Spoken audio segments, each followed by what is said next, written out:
October 15th, 2024, and I will go ahead and call this meeting of the Torrington City Council to order. Good evening and welcome. We have here with us this evening Ryan Kaith from KERM, KGOS Radio. This is being broadcast live on the radio stations and will be up on YouTube also. We also have with us this evening Amber Wolfington from the Torrington Telegram. Welcome, folks.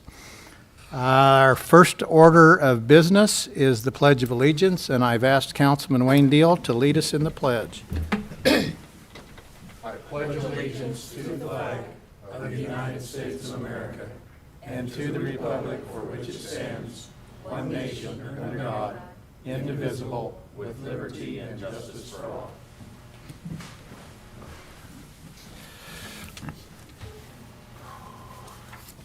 Next item on the agenda are the mayor's informational items. At the council meeting on September 17th, with the unanimous approval of council, I happily signed the proclamation declaring in the city of Torrington Constitution Week, which ran from September 17 through September 23, 2024. Part of the proclamation was a call to all citizens to study the Constitution and reflect on the privilege of being an American, with all the rights and responsibilities which that privilege involves. One thing, voting, involves all three. Voting is a right, a responsibility, and a privilege. If you are 18 and over, you have the right to vote. If you are blessed to be an American, you have been granted a privilege to be here to exercise that right. And you have the responsibility to become informed and then vote intelligently and responsibly, regardless of which side of any issue you come down on. The general election this year is set for Tuesday, November 5, 2024. Early voting began on Tuesday, October 8, 2024. One item on the ballot this year is the option to continue the Goshen County sales and use tax. That ballot measure reads as follows. Goshen County sales and use tax. Shall Goshen County, Wyoming, continue to impose a 1% sales and use tax upon goods and services subject to such tax to raise revenue for distribution to the general fund of Goshen County and the incorporated cities and towns within Goshen County.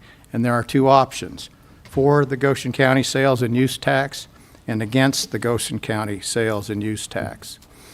I want to give you some data. The city of Torrington uses the optional 1% sales tax mainly for our general fund for capital improvements, maintenance, internet technology, equipment service, airport, cemetery, fire department, police department, and as match money, skin in the game, so to speak, in applications for state and federal grants and private foundation grants. The difference between property tax and sales tax is that sales tax is charged on goods and services purchased in Goshen County by residents and visitors and non-residents. This is not an additional tax. We are just asking to continue the fifth penny tax. The tax rate will stay the same. Food purchases are tax exempt. A good portion of agriculture-related purchases are tax exempt as well. This is not a permanent tax. It is renewed every 4 years. This tax is also paid by non-residents and visitors on purchases in Goshen County. This optional sales tax has been in effect for 20 years. It was first passed by the Goshen County electorate on November 2nd, 2004. It was last voted on in the general election in 2020. It passed, 72% for and 28% against. This optional tax benefits greatly the city of Torrington, the county of Goshen, Fort Laramie, LaGrange, Lingle, and Yoder. The amount received for fiscal year 2024 is as follows. Goshen County, $1,111,994. Fort Laramie, $43,492. LaGrange, $78,538. Lingle, $85,083. Torrington, $1,291,872. Yoder, $27,657, for a countywide total of $2,638,637. This can be confusing, but I hope to clarify this. This 1% sales tax on the election ballot this year has nothing to do with Go Goshen or Economic Development's 1/4% sales tax that was on the general election ballot in November of '22. Those are separate and not at all related to each other. The 1% sales tax renewal is only payable to Goshen County, City of Torrington, towns of Fort Laramie, LaGrange, Lingle, and Yoder. And I want to repeat that. This 1% sales tax on the election ballot this year has nothing to do with Go Goshen or Economic Development's 1/4% sales tax that was on the general election ballot in November of '22.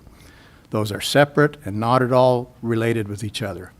The 1% sales tax renewal is only payable to Goshen County, City of Torrington, towns of Fort Laramie, LaGrange, Lingle, and Yoder. Please become informed. Please exercise your right to vote. And I want to give a special thanks to Clerk Treasurer Lynette Strecker for compiling and organizing this data and information. Thank you.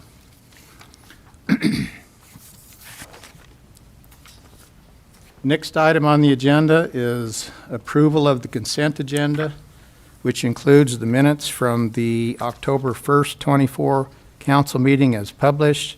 And as I've indicated to council, there was a little bit of an edit on page 2.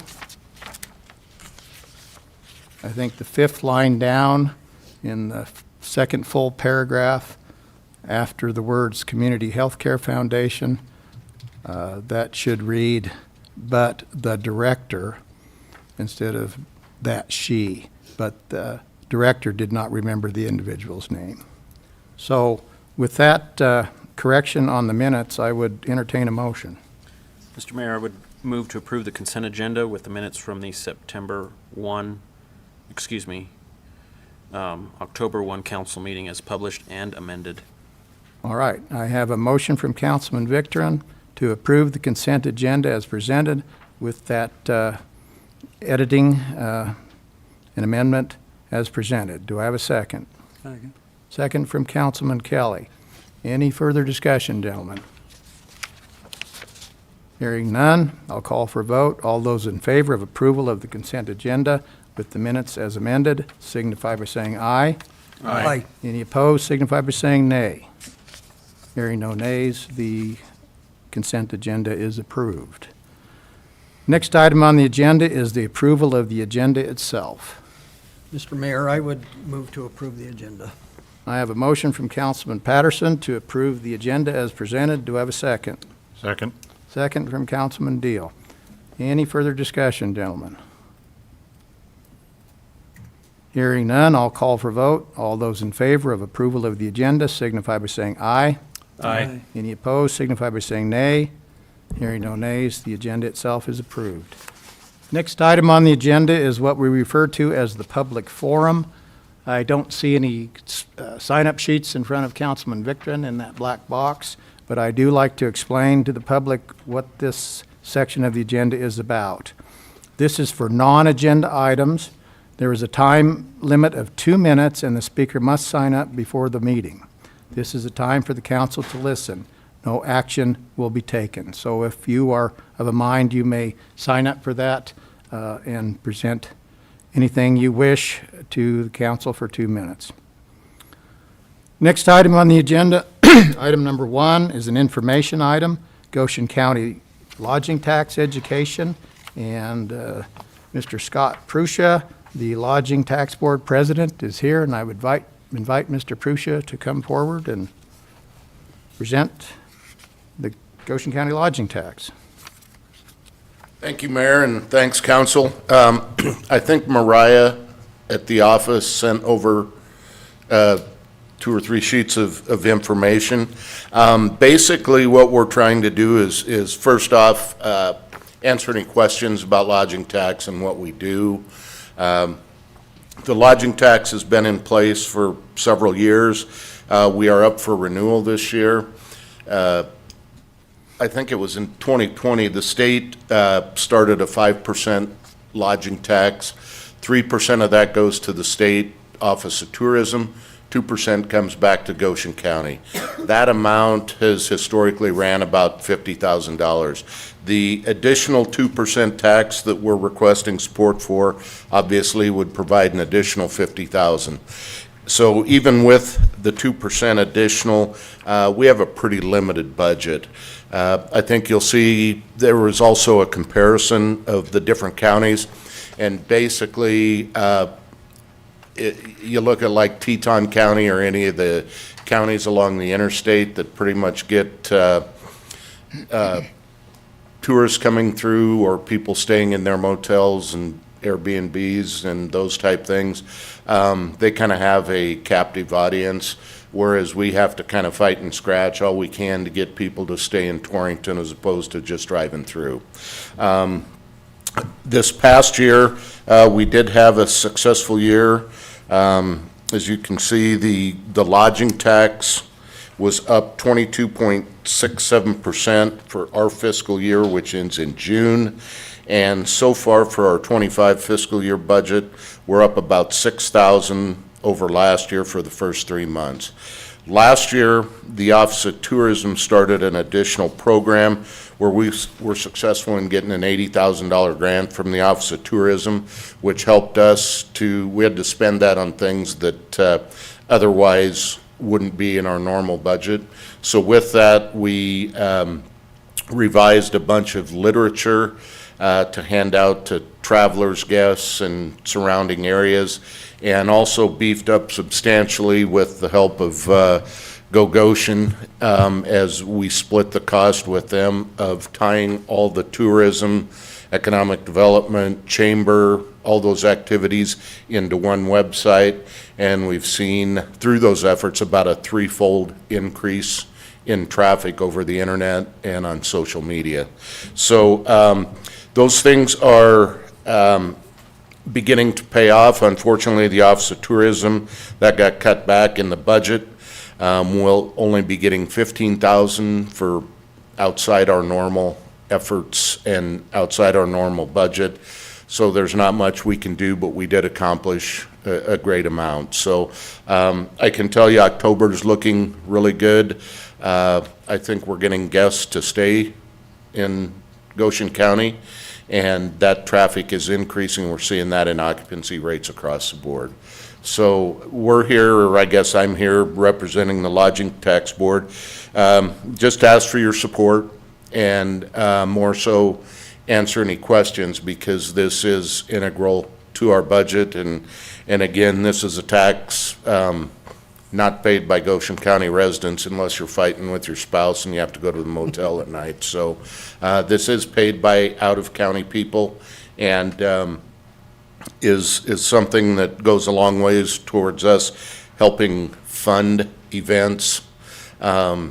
State Trap Shoot comes to mind. We fill up all the RV spots and all the motel rooms and all the bed and breakfast places for about 4 days this year. We're fortunate enough, the State High School Trap Shoot, we've attracted them here, so that's the week before, so we hope to have a full week of full motels. So having said that, just asking for your support, and I'd definitely answer any questions that anybody might have. And again, this is just a continuation of a tax that has been on the books.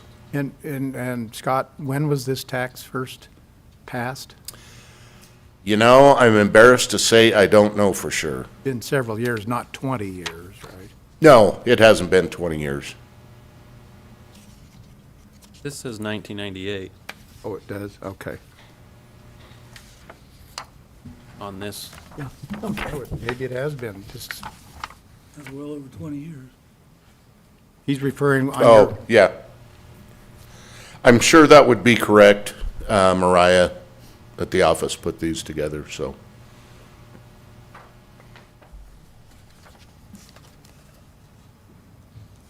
All right, and again, this tax is on the ballot on November 5th. Correct, yep. All right, gentlemen, any further questions for Mr. Prussia? Thank you, Scott, we appreciate it. Thanks for your time, appreciate Very it. welcome. All right, next item on the agenda, we are now under action items, is item number 1, a request to approve the special event permit application, the actual application itself, the new improved application, and I would call on Chief Matt Johnson. Thank you, Mayor and Council. This is really just a continuation of our discussion in the work session a few weeks ago in an effort to make as much clarity as possible out of the special events application and process.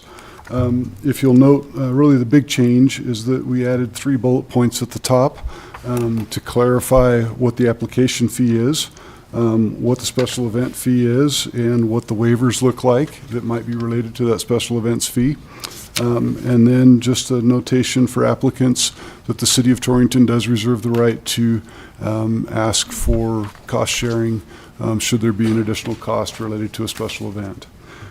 We did clean a few things up inside of the application just to keep it at 2 pages and get rid of some items that weren't particularly necessary while still collecting all the stuff that is.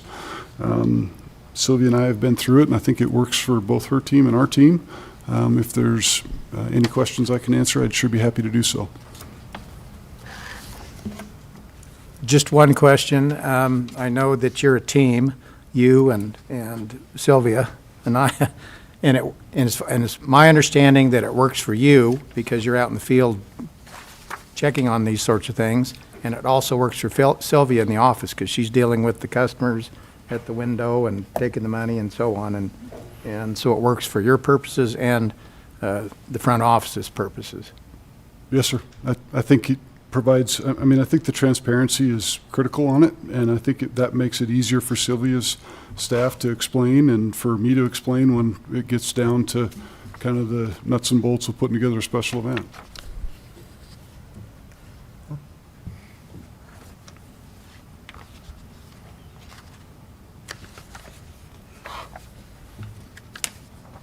Gentlemen, any questions for Chief Johnson or for Ms. Anaya? Just a couple of questions. I don't really know, because I've never had to fill one of these out, but I assume this is available on our website. It is, yes. Is it able to be filled out electronically? Currently, it's just a PDF, but we could probably make it fillable. You did it on, I do it electronically. Oh, so then, yeah. Maybe And it depends survey on says the yes. Adobe version you have. Yeah. I think it probably depends on your Adobe. Yeah. Okay. The next question is the notification form, is that with the permit? I mean, when an applicant goes to fill it out, is it already right there, ready to go? Okay.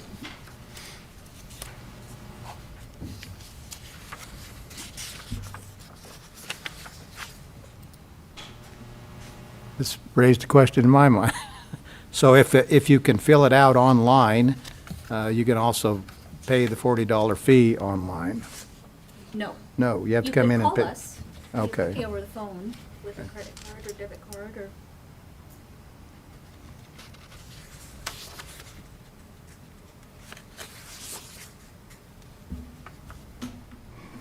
And as far as I know, it certainly lines up with our special events ordinance. I believe so, yes. We've discussed that pretty thoroughly, I think, Right, so right. this works for everybody. Mr. Mayor, if I could, I just want to express my appreciation to those who worked on this, because I think to my eyes anyway, it looks like it covers what we discussed in the work session and the concerns we had, and it looks like they're well addressed here, so Thank you. appreciate it.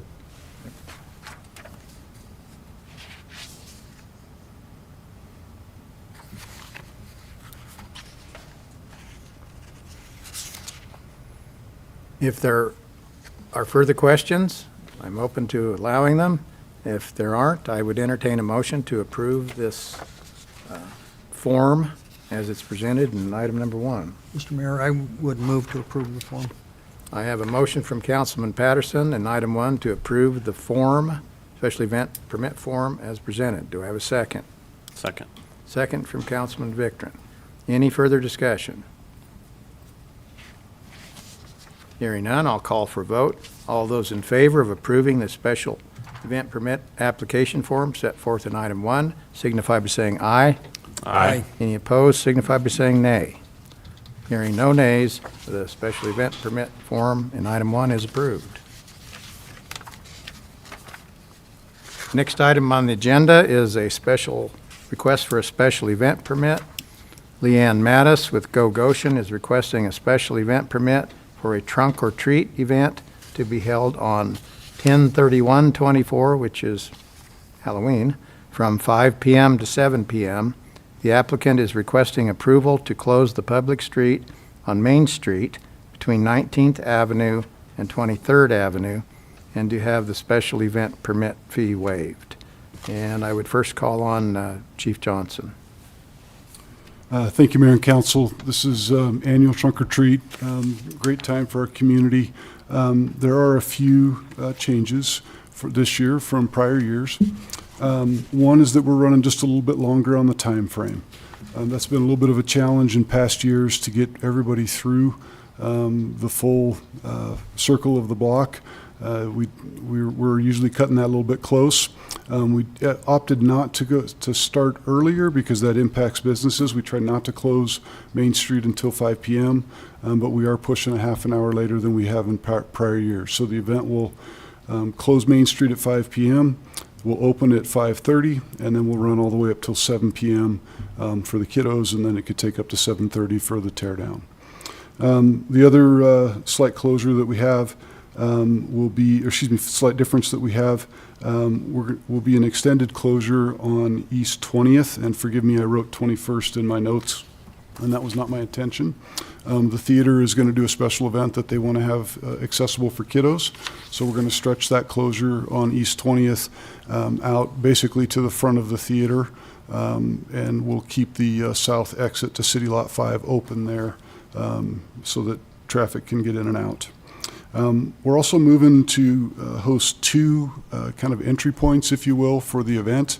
In the past, the police department has traditionally started it there at 23rd and Main, and we hand out bags with safety messaging and glow-in-the-dark stuff for the kids there at 23rd and Main. It gets really backed up. I mean, it's not uncommon for us to have a block and a half of folks waiting, and it creates a little bit of frustration for folks to get into the event quickly, and it can mess up the flow of the event. So we're actually staging two entrance points. We're going to do one at 23rd and Main, where folks will go south on the west side of Main Street, and then one at 19th and Main, where folks will go north on the east side of Main Street. That'll preserve the counterclockwise rotation that we always are pushing for, and hopefully make it a little bit quicker of an entrance for families, so that kiddos have quicker access and we just have a better time. From a staffing perspective, we've got that covered. The fire department's there to help. We graciously appreciate them and what they do with that event. I did want to chat for just a quick moment about the cost for staffing at event. I do my best to try to come up with an accurate assessment of what that will cost in terms of providing staffing for the police department and for streets. It is a little bit challenging in this circumstance just because trunk or treat is something that we overstaff with the intent of engaging in some really healthy, good quality community policing as part of that event. So I'm not sure how to parcel that out. I mean, we do need police officers there. We do need a monitoring, but we also have some extra effort that we put into really finding connection times with kids, and we're able to, with the blessing of some DARE funding, provide trunk or treat bags and glow-in-the-dark items and stickers and fun stuff for kids. So with that, I certainly welcome input from Leanne or any questions that I can answer. We'll call you up in a minute, Leanne. So people who want to actually do literal trunk or treat, there's an area that they'll be allowed to do that? Are you talking about folks that are asking for candy or giving out candy? Giving out candy. There is an area, Leanne and her team manage that, and we have a pretty good turnout every year. It's full. Really from about 22nd down to 20th, there's a lot of cars and events and different groups that participate. So, I don't know, Leanne, do you have an estimate of how many this year? So far I have a dozen at least. turned in, and I'm sure we'll get one. Okay, We're not generally short of any candy. I didn't think so. All right, gentlemen, if you have questions for Chief Johnson right now, if not, I will call Leanne Mattis up.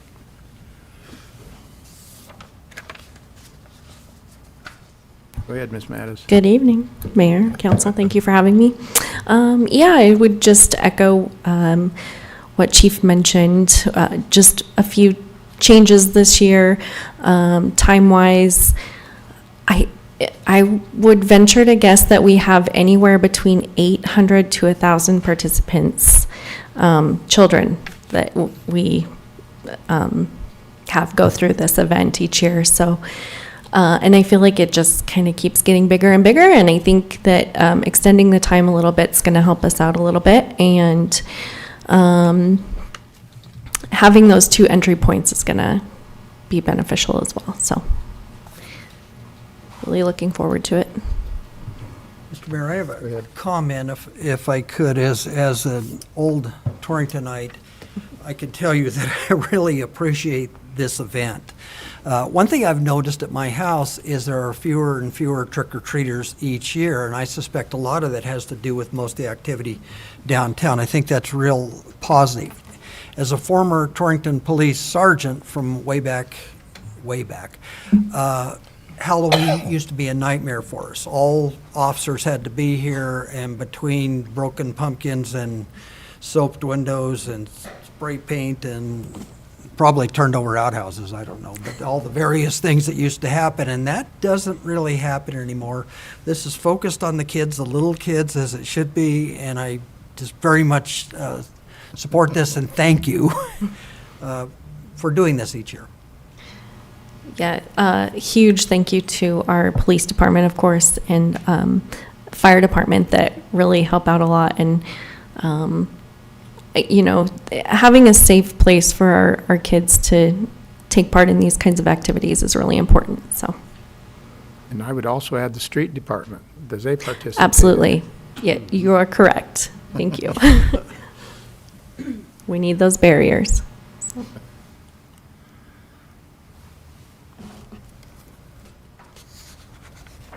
All right. Gentlemen, any questions for Ms. Mattis or Ms. Johnson? No? All right. Thank you, ma'am. Thank you. Well, Mr. Mayor, since the discussion seems to be done, I would like to make a motion to approve the special event permit and the waiving of the of the event permit fee and other fees. All right. I have a motion from Councilman Deal to approve the special event permit itself, to waive the fee, the $200 fee, and to waive any other potential costs. Do I have a second? I would second. I have a second from Councilman Victorin. Any further discussion, gentlemen? Hearing none, all those in favor of approving the special event permit itself and waiving the fee and waiving the other costs, signify by saying aye. Aye. Any opposed, signify by saying nay. Hearing no nays, that special event permit is approved, the fee is waived, and the other costs are waived also. Thank you.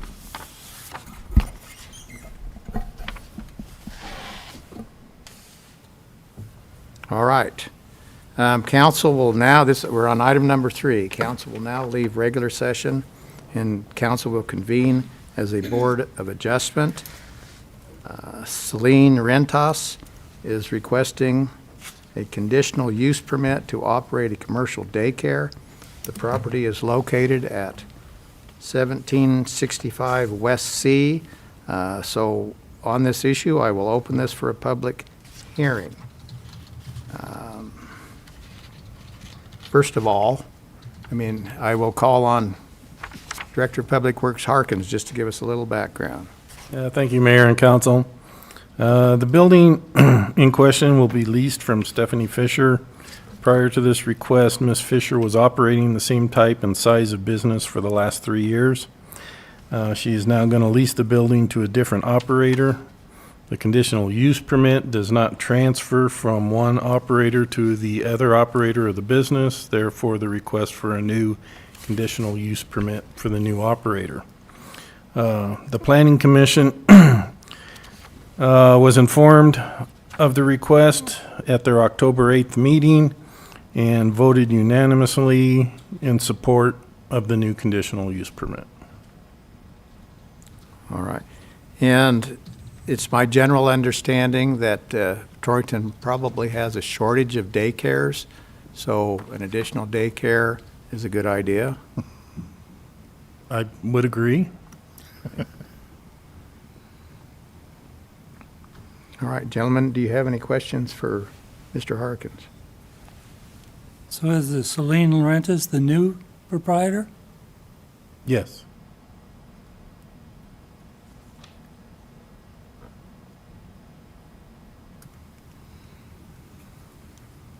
It's been not used recently, I don't think. So this is sort of put back into play, so to speak, as a daycare, I believe. So just to clarify, I think I already know the answer to it, but this is that building on the corner that back in the day was a church on West C, right? Just south of the, No, it should be the house about 2 houses up from there, isn't it? well, it's on the corner, I believe. Red building. Oh, yeah. I think it's the corner building that at one point in time was a church. It's right south of our substation there, correct? Yes, Right, yes, right. just across the street south. Yeah, and I saw that there was a 4-foot chain link fence around the outside too, so the kids will be well controlled. Well, that had apartments in it at one time, I thought, but didn't it? You're thinking about another building that's just a little bit to the west. I think. Well, I don't know what you're thinking, but there's an old church a little bit, a That's- couple blocks to the west that, Curtis Avenue runs just north of there, right? Yeah. yes. So if you were headed south and turn left onto Curtis, it would be that old church. Yep. Yep. My question, Mr. Mayor, for staff, does anybody know the status of the state approval on this in terms of their permitting? That I do not know.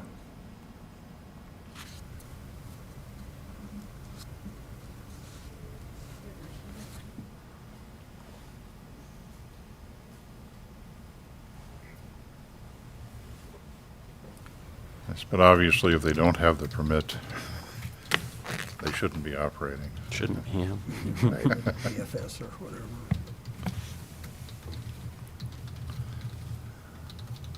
All right, we are in the public comment section. Is there anybody in attendance who wants to comment for granting the conditional use permit?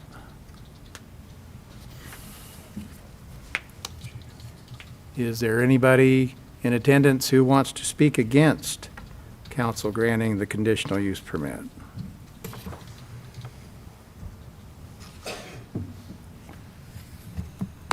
All right, I will go ahead and close this public hearing on this request and would entertain a motion from council to approve the conditional use permit. Mr. Mayor, I'll move to approve the conditional use permit.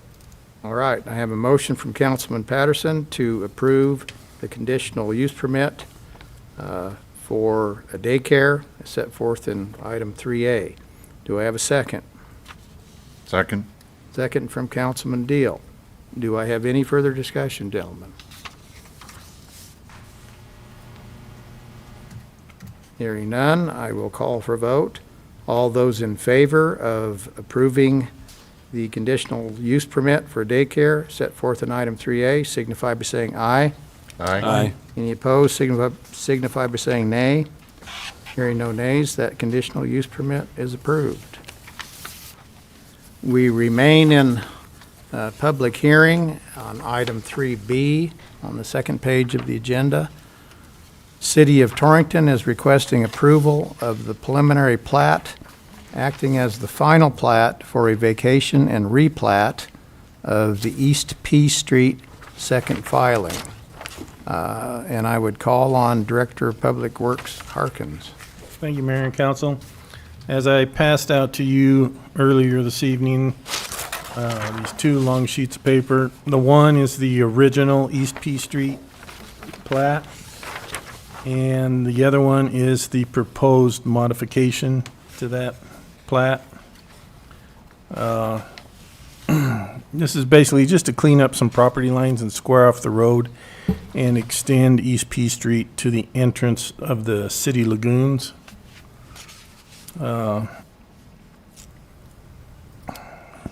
This, again, was presented at the Planning Commission, and in attendance was Mr. Chuck Wilson, property owner for Bronco Drilling.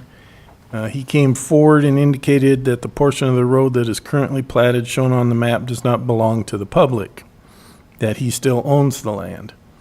If you look at the highlighted yellow on that East Peach Street, the original plat, it clearly states that the city of Torrington, Mr. and Mrs. Wilson, and Mr. and Mrs.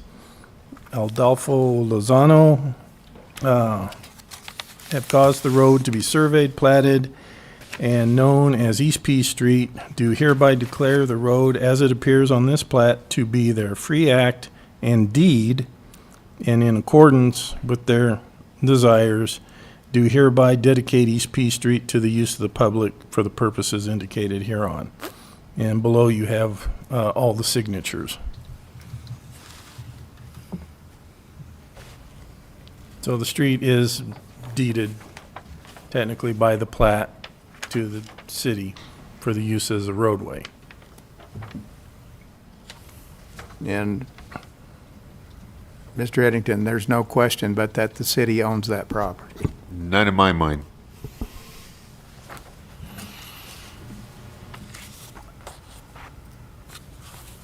So that being said, I'll entertain any questions that you may have.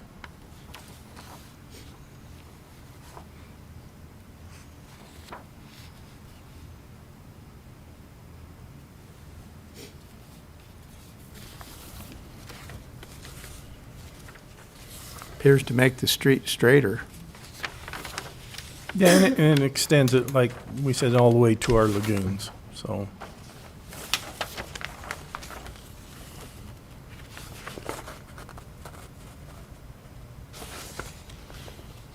The south boundary of the proposal there on the updated map, does that take it all the way to the lagoons, or is there still some distance yet to go? I believe that takes it to the gate Okay. where the lagoons are, gate to the lagoons.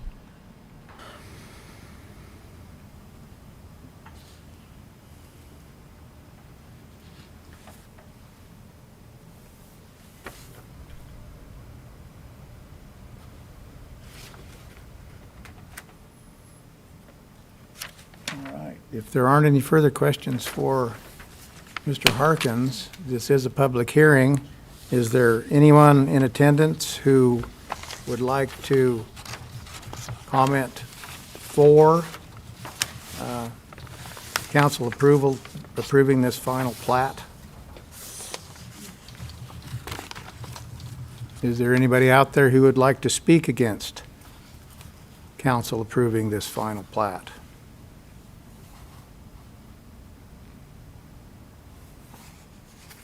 Gentlemen, are there any more questions for Mr. Harkins or Mr. Eddington? Seeing that there aren't any, I would entertain a motion. Well, just a minute. I would close the public hearing, then I would entertain a motion. Mr. Mayor, I would move to approve the preliminary plat, acting as the final plat for a vacation and replat of the East P Street second filing as presented. All right, I have a motion from Councilman Victron to approve the final plat. Do I have a second? Second from Councilman Kelly. Any further discussion? Hearing none, I'll call for a vote. All those in favor of approval of the preliminary plat acting as the final plat for a vacation and replat of the East P Street second filing, signify by saying aye. Aye. Any opposed, signify by saying nay. Hearing no nays, that is approved. And we will return to regular session. Thank you. We are on item number 4. Request for council to approve an ordinance on first reading relating to sanitation fees. And that proposed amendment to the sanitation ordinance is included in the agenda. And I would first call on Mr. Harkins. Thank you, Mayor and Council. In your packet is the draft ordinance. The portions that are highlighted in yellow are changes from the original ordinance that's currently in force. And then if you look through, there's some areas that were highlighted in gray. Those are either a result of comments that were received during our work session or additional things that were added afterwards, after the work session, to help clarify or clear up some I guess just not things that were too clearly identified. For example, on page 3, you have the inflation factor. As we discussed at the work session, one of the reasons for this increase in fees is to potentially help fund the relocation of the baler facility out to the landfill. So initially, this ordinance is already written, including a 6% increase in the existing fees. There would be another 6% increase on January 1st, 2026, and then the inflation factor would kick in at the 3% per year after that.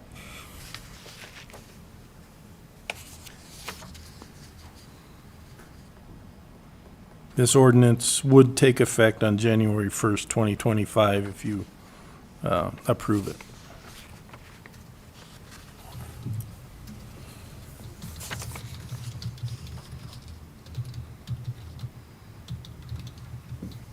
On that topic, on page 3, section E, that 6% increase, the first one would be on January 1 of 2026? No, the first one would be 2025, when the ordinance takes effect. Those fees are already have been increased. All right, then the second 6% would be on January 1 of 2026. Correct.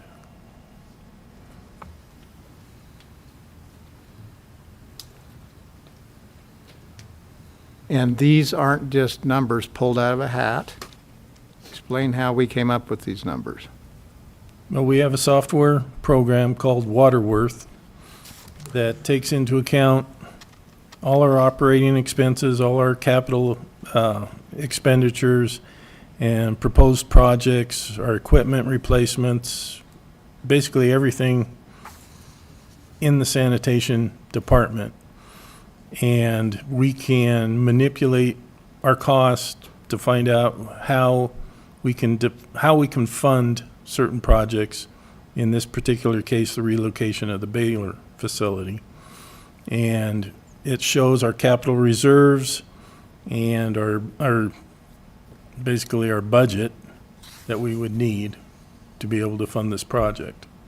So yeah, we're not just pulling numbers out of the air, but it's been carefully considered in relation to all aspects of the sanitation division. And you're looking at needs over time, and if you have an increase, you don't want to wait too long and end up with a 20% increase in a given year, which could happen, has happened to certain municipalities. So it's, you try to keep it on the low end as much as you can to do what you need to do, with as little impact on the users as we can. Yeah, it's an easier pill to swallow if you do it gradually than all at once. I think, Mr. Mayor, if I could, When I talk with folks in the community, there's a lot of, I think, misunderstanding about these enterprise funds. And so I think it probably just to put it on the record and so that the media has this information too, these enterprise funds are one aspect of government that's actually run like a business. And so they have to generate revenue, they have to be self-supporting, and we can't shift money from, say, the water department to the sanitation or to municipal waste. And so that's what all this does, is it keeps this fund in the black. Keeps it self-supporting, and it's easier with these small increments than, for all of us, I think, than to have a big one later on when all of a sudden something collapses and we don't have the money to move the baler or whatever else it might be that needs to be done, so. And in addition to that, this is kind of forward thinking right now. Our current baler is 1972 vintage. So it's been in existence for, I think, 53 years. And it annually costs the city sometimes upwards of $80,000 to keep it running. And at one point in time, it's not going to be repairable. And then we become into an emergency situation of how do we handle our municipal waste. So this is kind of planning out for the future, and by doing this, we'll have a new baler facility located at the landfill, which kind of makes sense since that's where the trash ends up anyway. And just to reiterate that, these fees, these increases, take that into account. The need Correct. to have that new baler to replace the 52-year-old baler. Correct? Now, right now, the way it's set up, TDS, Gorilla, whatever, can bring their rollbacks into the city limits, right? Currently, that's allowed. And then on page 2, item 3, that would eliminate their ability to come into town, correct? That's what's being proposed in the ordinance, correct? And that's not a violation of free enterprise laws or anything like that? I'd refer that to the attorney. It is not. Cities have the exclusive right to provide the services based on these enterprise funds and charge accordingly. It's part of your fiduciary duty as a governing body to see that those enterprise funds pay for themselves. If you recall from the work session, Mr. Olson referred to that was a verbal agreement between Mayor Varney and Mr. Olson maybe 20 years ago. And there was a need at that time in this town for those roll-offs. I defer back. It appears there's not that same need at this point in time. So there are numerous statutes that support the governing body providing primarily 15.1.103. There are some general statutes. A5 says the governing body takes all acts necessary in the general welfare of the city. A7, the governing body has the sole authority to control its finances. 21 is specific to refuse, and the governing body has the sole authority to provide rules and regulations in regard to refuse. There's the health and safety welfare of the city of Torrington, and we currently have, under ordinance, I believe it's 8.28030, that collection by the city is required. And so I would submit to you that doing this would be consistent with the intent and the purpose of Wyoming statute and Wyoming law, and as far as I'm aware, every other city in the state of Wyoming.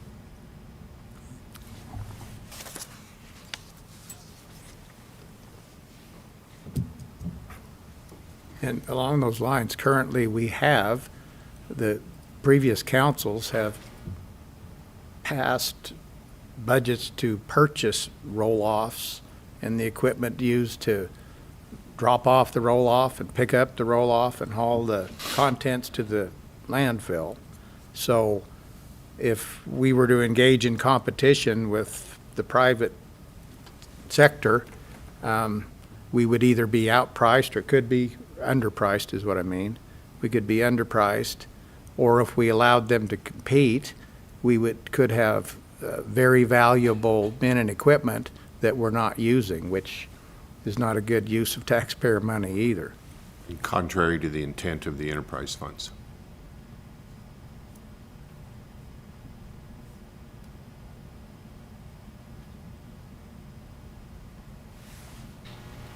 It sounded to me, Mr. Mayor, at the work session that majority of our roll-off container business actually came from out of the corporate limits. Staff, We have in the last 5 or 6 years been allowed to go a 5-mile radius. It wasn't carved in stone, so we went a little further. That's just been in the last couple of years. Is that part of that gentleman's agreement between TDS and former Mayor Varney? Well, what I believe it 5 was. mile was, yes. now this agreement, I believe in current ordinance, it does allow for out-of-town vendors. Am I correct? Is it written in the current ordinance?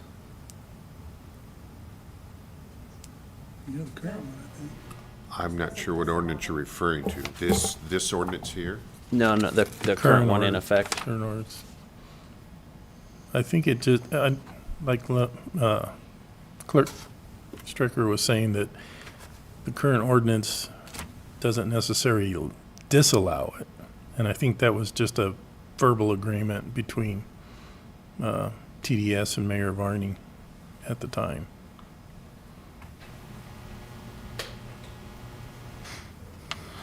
Okay. But to follow up with Councilman Victor, if this passes 3 readings, then the city will not be allowed to do any business outside of the corporate limits, correct? Technically, we shouldn't be doing it already according to the ordinance that's stated in here, 13.01.010.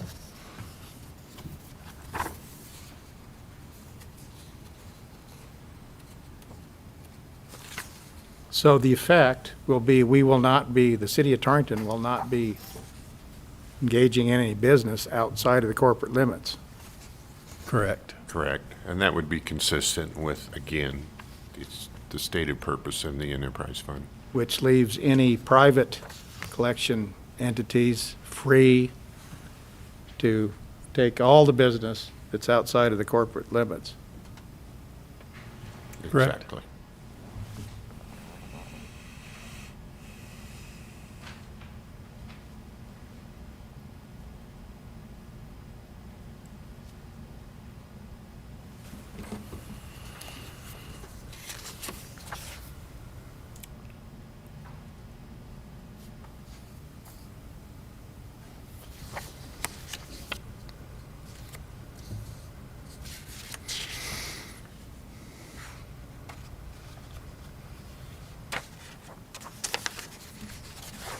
And on paragraph 3 at the bottom,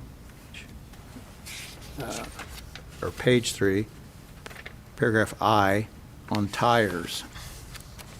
So individuals may dispose of tires without rims up to a maximum of 4 tires at a time, I guess, per trip out there.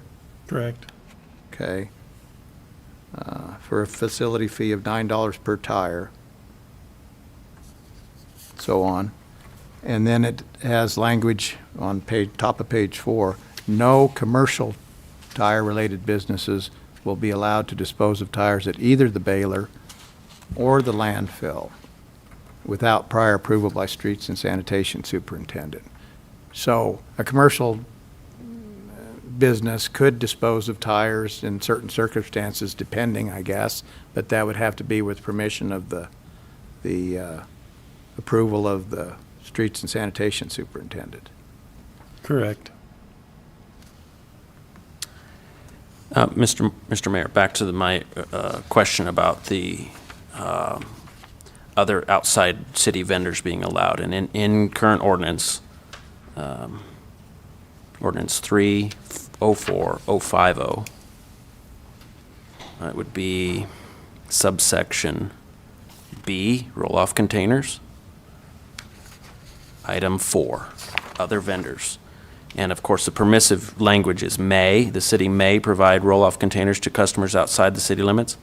Other vendors may be permitted to provide only roll-off containers to customers within the city limits. Thank you for that clarification. So under current ordinance, the city may allow them, and the city may go outside of but it's permissive, it's may, it's not shall. But with this change, that ends. Correct. And, technically, by our own city ordinance, like I stated before, we shouldn't be doing it in the first place, even though this ordinance, in its present condition, seems to may allow it. But our other one definitely, I think, prohibits it.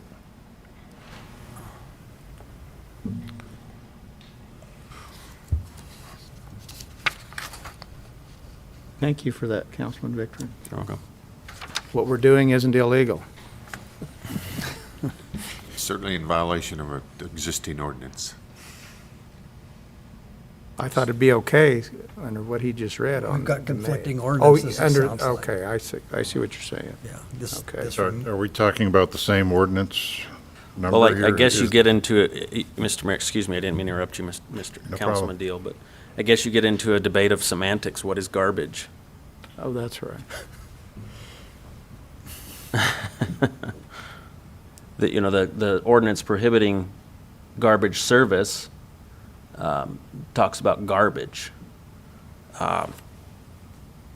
In the sanitation fee ordinance, it talks about roll-off containers, what you place in those containers. I don't, get into a larger debate of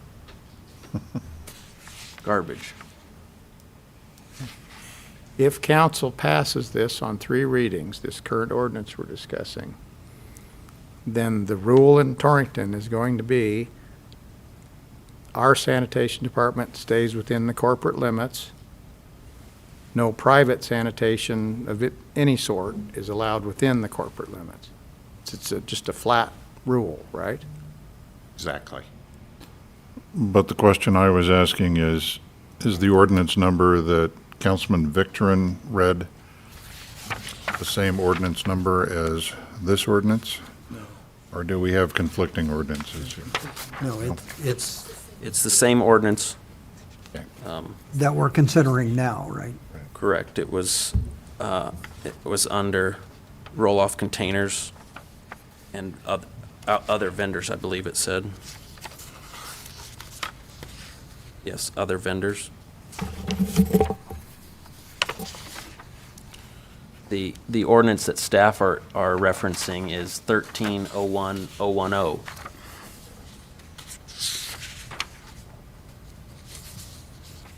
And yours was what, the one you had, 3. previous one? It's right here. For council and mayor's reference, it's on the ordinance presented on the first page. Section 34050 sanitation fees. That is the same number I referenced earlier in the current ordinance in effect. So this ordinance is the updated or amended ordinance that we're asking you to consider of the same ordinance, eliminating private inside and public outside, so to speak. The reference in paragraph 3 on page 2 to 1301-010 is a ordinance that prevents any residents from, non-residents from obtaining garbage, water, or sewer. So in essence, this change would make it more consistent with that ordinance too. Absolutely. Finally, after many years.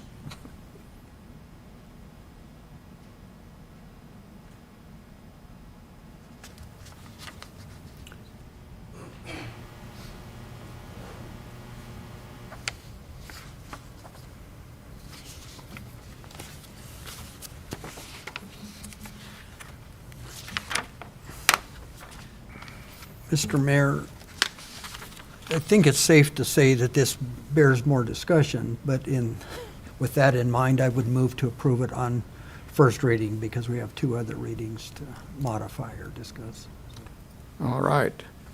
I have a motion from Councilman Patterson. Item number 4, ordinance on first reading relating to sanitation fees, to approve this ordinance on first reading. Do I have a second? Second. Second from Councilman Deal. Do I have any further discussion? Hearing none, I'll call for vote.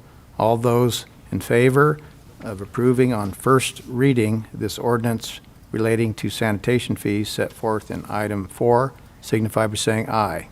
Aye. Any opposed signify by saying nay. Nay. That ordinance on first reading passes 4-1. Is the knee Victor? Is that Yes. All right, we have item number 5. Request for council to approve municipal lease/purchase agreement and resolution number 2024-10 between the City of Torrington and Bankers Bank of the West Leasing Company, Inc. And I would call on Clerk Treasurer Strecker. Thank you, Mayor and Council. As you remember from our last meeting, we did award the financing to Points West Bank at 4.8%. This is the follow-up to that, and it is the financing agreement and the resolution to approve the financing so that we can close on this hopefully tomorrow and get the funding by Monday. So I'd be glad to answer any questions. Well, one question, and I think, well, I know the answer to this, but that equipment is being used by the City of Torrington out at the landfill. Yes, it has been delivered, paid for, and it's in use. We received both of the items in August, and as soon as I received them, I went out for proposals to the financial institutions, and you saw the results at the last meeting. So this will help this fund basically fund those items because they don't have enough money to actually outright purchase them the full amount. It's over $1 million, well, almost $1 million for the 2 items. The 2 items we're financing are the compactor, a new compactor at the landfill, and a new sanitation truck. So. And there's 2 parts to this item number 5. Yes. Council to approve the municipal lease purchase agreement is one part, and then council to approve my signing of the resolution. They reference each other, so it was kind of hard. One's an exhibit in the other, so I just put them together. Hopefully that's okay. It's not too confusing. I just want to make sure that when a motion is made, Yes. we cover it appropriately. Yes. So you're approving the agreement and And the resolution. the resolution. And to clarify, we had approved Points of the West Bank, and this is a subsidiary of that, or? Yes, I believe this is the leasing company they're using. And we've had this exact arrangement with them before, and it's worked out just fine. I don't remember, were the payments on this quarterly or yearly? I requested quarterly payments. Just pays it off a little faster, compounding it, and it works well with my cash flow. And it's a 5-year term. Correct.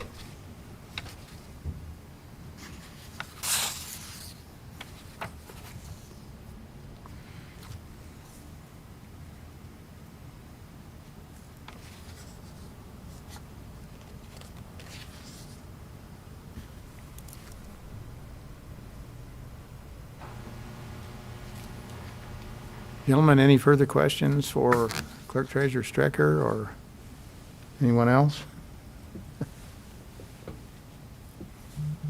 Seeing none, I would entertain a motion to approve. Resolution need to be read. Oh, good point. Good point. Mr. Eddington.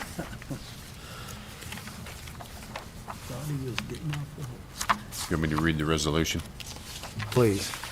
Whereas pursuant to Wyoming State statute, the city council is expressly empowered to lease for such term as the city council shall determine, which may include a term in excess of 1 year any real or personal property, and whereas the city council has determined that the following items of equipment are needed by the city to carry out its lawful functions. 1, a 2025 Peterbilt 520 truck with body, SEC Champion left-hand 32-yard refuse. 2, a 204 Caterpillar Model 816 landfill compactor. Whereas the city council deems it to be in the best interest of the city and of its inhabitants to lease the equipment, which Equipment Bankers Bank of the West Leasing Company, Inc., Colorado Corporation, has agreed to purchase and lease to the city of Torrington, all upon terms and conditions of a certain municipal lease purchase agreement and exhibits and certificates attached thereto in the form presented to this meeting. And whereas the city council has determined and has taken such action and made such investigations as are necessary in its judgment to support its determination that the proposed rental for the equipment is fair and reasonable. Whereas in the opinion of the city attorney for the city of Torrington, the city has full power and authority to make and enter into such municipal lease purchase agreement with Bankers Bank of the West Leasing Company, Inc. for the purposes and upon the terms and conditions set forth such proposed municipal lease purchase agreement and attached exhibits and certificates without incurring an indebtedness or other obligation on the part of the city of Torrington which might be deemed a general obligation debt as provided in the Constitution and statutes of the state of Wyoming. As the city council has designated that the municipal lease purchase agreement, exhibit, and certificates attached thereto is a qualified tax exempt obligation under section 265B 3B2 of the Internal Revenue Code 1986. Now therefore be it resolved that the municipal lease purchase agreement and exhibit certificates attached hereto in the form submitted to this meeting, a copy of which is hereby directed to be attached to this resolution and made a part of the minutes of this meeting, providing for the leasing of the equipment by the city of Torrington from Bankers West of the West Leasing Company, Inc. for a period of 60 months at the rentals and upon the terms, conditions therein provided for are hereby authorized, approved, and confirmed. Further resolved that the appropriate officials of the city of Torrington they hereby are authorized, empowered, and directed in the name of the city of Torrington and on behalf of the city council to make, execute, and deliver any and all documents, certifications, and other instruments necessary, required, or desirable in the opinion of the city attorney or the city of Torrington to effectuate the leasing of the equipment upon the terms and conditions presented to the city council and set forth in documents referenced herein. The undersigned, duly elected, qualified, and acting mayor of the city of Torrington, Wyoming, does hereby state and certify that the meeting of the city council of the city of Torrington, Wyoming, duly called and held at Torrington, Wyoming, on the 15th day of October 2024, which a quorum was present and acting throughout the foregoing resolution was adopted. And that said resolution is in the minutes of said meeting, and the same have not been amended, rescinded, or revoked. Thank you, Mr. Eddington. Welcome.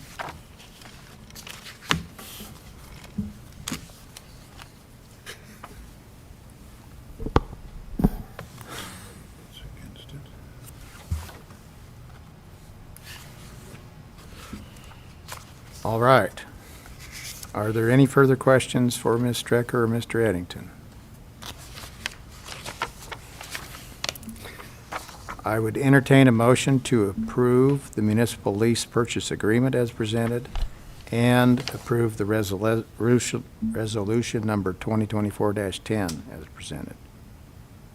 Mr. Mayor, I would move to approve the municipal lease agreement with Bankers Bank of the West Leasing Company, as well as the resolution number 2024-10, and authorize your signature. All right, thank you, Councilman Victorin. Have a motion from Councilman Victorin regarding item number 5. Do I have a second? Second. Second from Councilman Kelly. Any further discussion? Hearing none. All those in favor of approving the municipal lease/purchase agreement between the City of Torrington and Bankers Bank of the West Leasing Company, Inc., and approving resolution number 2024-10 and authorizing my signing of that document, signify by saying aye. Aye. Aye. Any opposed, signify by saying nay. Hearing no nays, that municipal lease purchase agreement is approved, and the resolution number 2024-10 is approved, and I am approved to sign said resolution.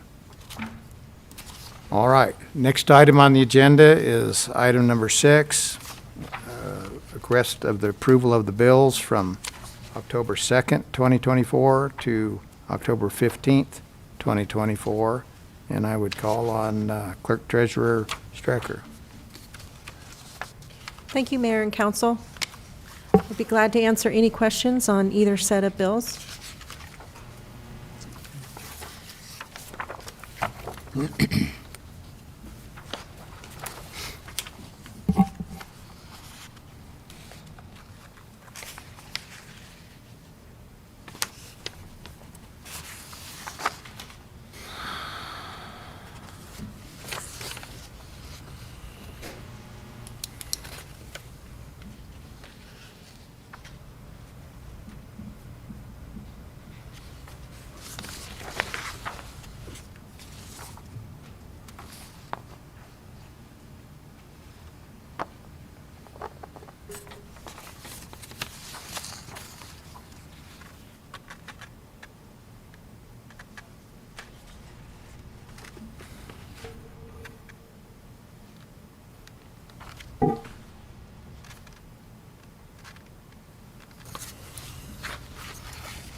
Page 3 for Gary Hunter, for body repairs for patrol cars. That's a hit and run.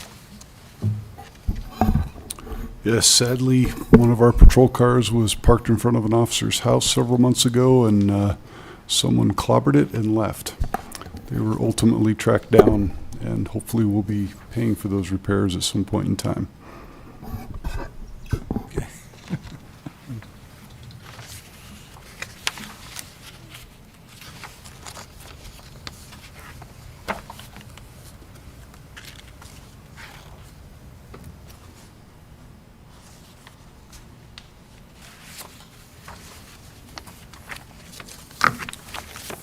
So it doesn't appear to be any questions on the bills. I'll make a motion to approve the payment of the bills as presented.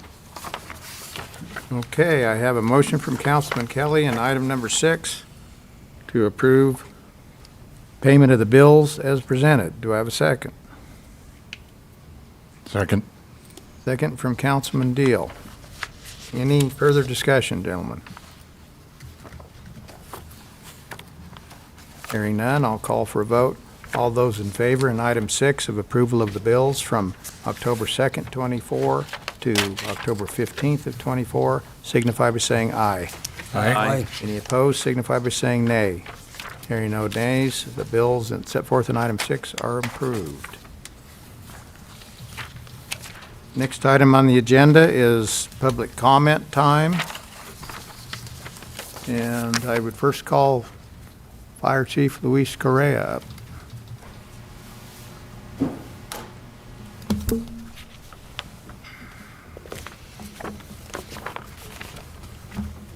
Good evening, Chief.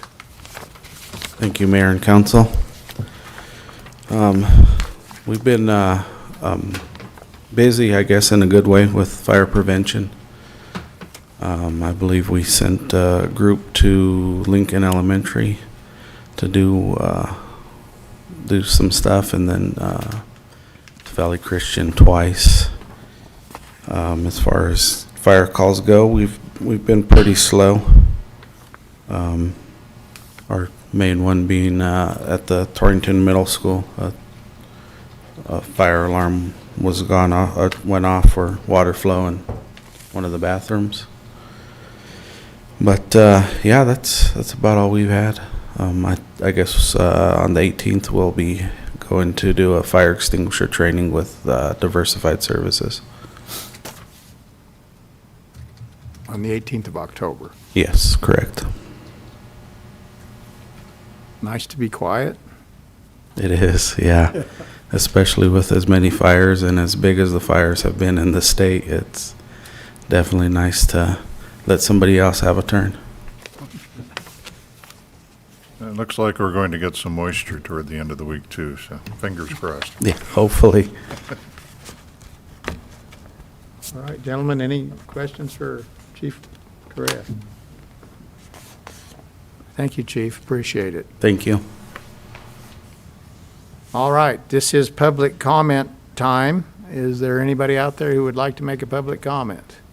Or any council member who would like to make a public comment?